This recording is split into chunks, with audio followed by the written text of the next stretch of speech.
Halo teman-teman, salam kopi tanpa gula. Kembali lagi dengan saya. Di channel ini teman-teman akan melihat berbagai macam bonsai kelapa dan seni budaya Bali serta kreativitas yang lain. Nah, sekarang saya akan memperlihatkan bonsai kelapa saya ya. Karena masih banyak teman-teman subscriber yang batoknya pecah karena dijemur. Nah, jadi saya akan menjelaskan sedikit tentang kelapa yang dijemur dan kelapa saya itu apakah dijemur apa tidak. Nah, begini teman-teman.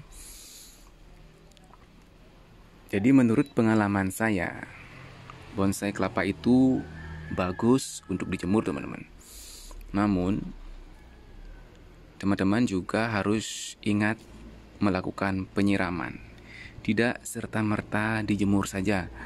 Karena jika dijemur saja, media akan cepat kering sehingga daun pun bisa layu karena kekurangan nutrisi ya. Nah, ini bisa teman-teman lihat koleksi saya.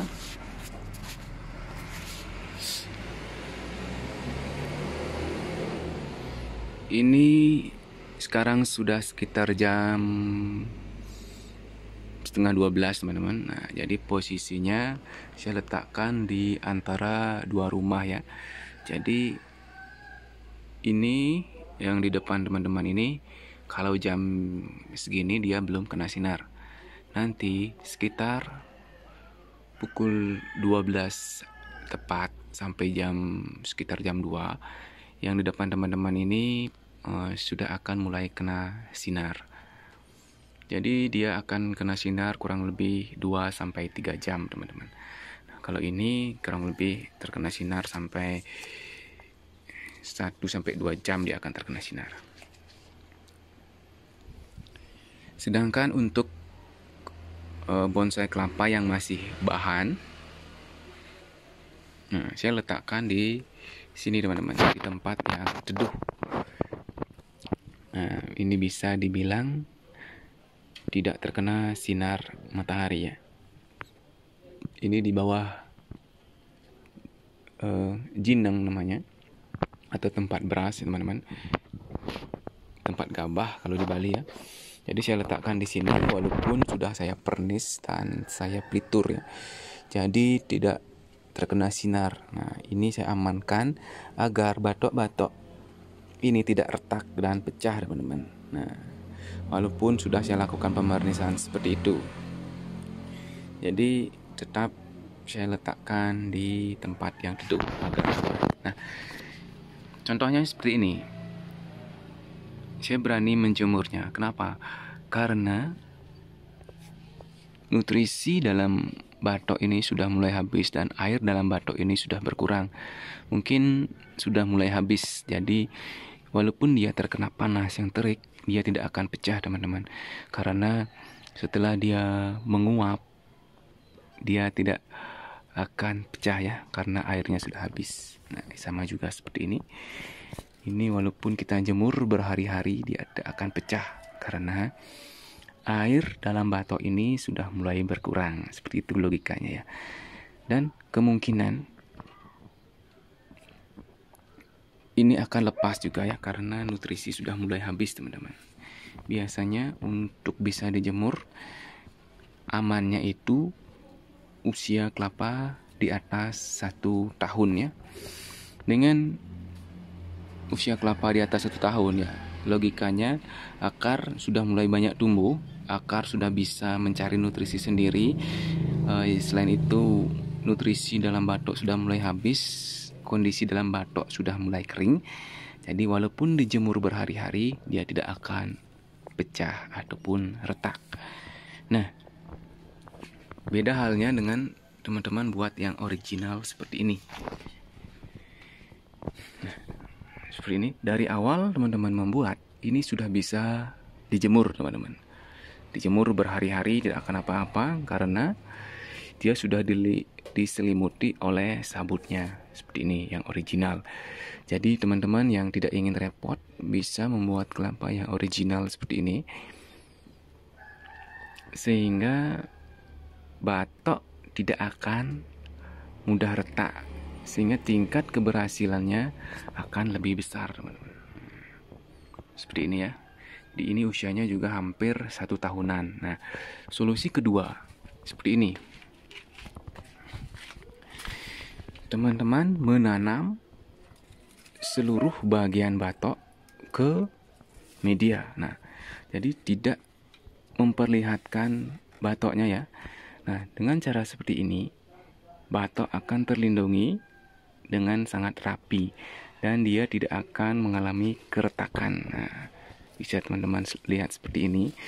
Nah, setelah ini usianya sekitar 1,5 tahun, teman-teman, 1,5 tahun ya. Jadi jika teman-teman ingin mengekspos batoknya, jadi tinggal diangkat saja dan dikeluarkan dari media ini dan diekspos akar dan batoknya. Nah, jadi memiliki bonsai kelapa dengan cara aman walaupun dijemur. Nah, seperti itu teman-teman. Ini bisa dilihat di sebelah sini daunnya sudah full pecah ya.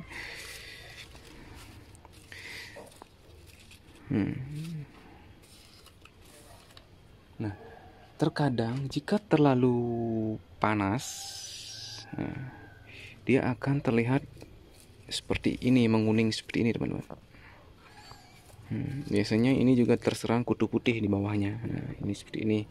Kutu putih ini harus dibasmi ya. Nah, bisa menggunakan pestisida alami ataupun buatan. Jadi ini daun terakhir yang harusnya kita buang. Nah, kita sudah menumbuhkan daun baru ini. Nah, daun baru 3, tapi di sini sepertinya dimakan ulat ini. Makan ulat. Terlihat ulatnya. Oh, ini dia benar teman-teman. Ini dia. Jadi diperhatikan juga ya, kalau musim hujan seperti ini, ulat-ulat akan mulai terlihat ya, dan akan mulai memangsa daun dari kelapa teman-teman. Nah, seperti ini, lihat triknya sudah cukup panas. Nah, berbeda dengan yang sebelah situ teman-teman. Ini full kena sinar matahari. Jadi resikonya mungkin akan kekeringan seperti ini ya, kering ataupun terbakar daunnya jika terlalu panas. Seperti itu penjelasannya. Jadi sebaiknya diletakkan di tempat di antara rumah teman-teman. Jadi saat sore mungkin tidak terkena sinar, pagi terkena sinar, seperti itu ya. Ini seperti ini saya letakkan antara 2 rumah. Nah, di bagian sini karena sudah mulai hampir jam 12 ini, dia akan mulai sinar akan mulai kena ini, seperti itu teman-teman.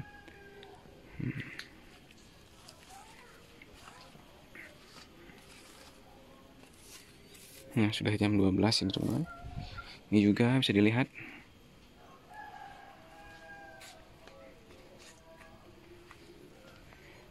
Kita akan lihat lebih jelas yang full sinar. Nah, ini full kena sinar teman-teman dari pagi sampai sore ya. Beginilah kondisinya.